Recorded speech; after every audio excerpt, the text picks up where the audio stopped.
शेतकरी मित्रांनो नमस्कार. आंबा निघाला ना सर्वांचा.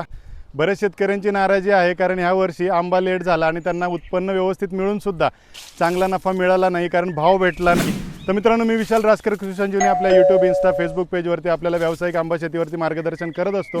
ही बाग जर आपण इथे पाहिली तर आता या बागेची छाटणी झालेली आहे. आता तुम्ही म्हणाल छाटणी करण्याची गरज काय आहे. मित्रांनो फळ काढणी झाल्यानंतर लगेच छाटणी करायची आपल्याला बागेची. जी खराब फांद्या आहेत, किडकट मळकट किंवा त्याच्यामध्ये डिंक्या लागलेल्या गुच्छा लागलेल्या फांद्या आपल्याला सर्व काढून टाकायचे आहेत. जास्तीचा भार झाडावरून काढून टाकायचा. झाडं हलकी करायचे आहेत जेणेकरून झाडांना नवीन पालवी फुटण्यासाठी जोर निघेल.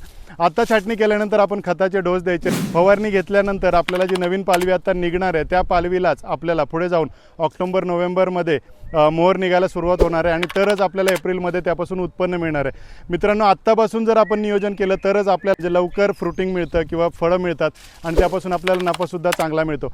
एक गोष्ट अत्यंत महत्त्वाची आहे, जेव्हा आपण आंबा बागेचं नियोजन करता तेव्हा आपलं जर उत्पन्न एप्रिलमध्ये बाजारात आलं किंवा मेच्या पहिल्या आठवड्यात वगैरे बाजारात आलं तर आपल्याला अगदी 110-120 रुपये प्रति किलोचा दर मिळतो. तेच जर आपण 15 मेच्या पुढे जर आपलं उत्पन्न गेलं तर आपल्याला अगदी 50 रुपये 60 रुपये यावर्षी अगदी 30 रुपयांनी सुद्धा शेतकऱ्यांनी माल घातला. तर मित्रांनो एक लक्षात घ्या, नियोजन आत्तापासून करा. छाटणी झाली नसेल तर करून घ्या. त्यासाठी खतं कोणती द्यायची ते मी कॅप्शनमध्ये दिलेलंच आहे. काही प्रश्न असतील तर आम्हाला आमच्या कमेंट सेक्शनमध्ये द्या किंवा व्हॉट्सअप केला तरी चालेल.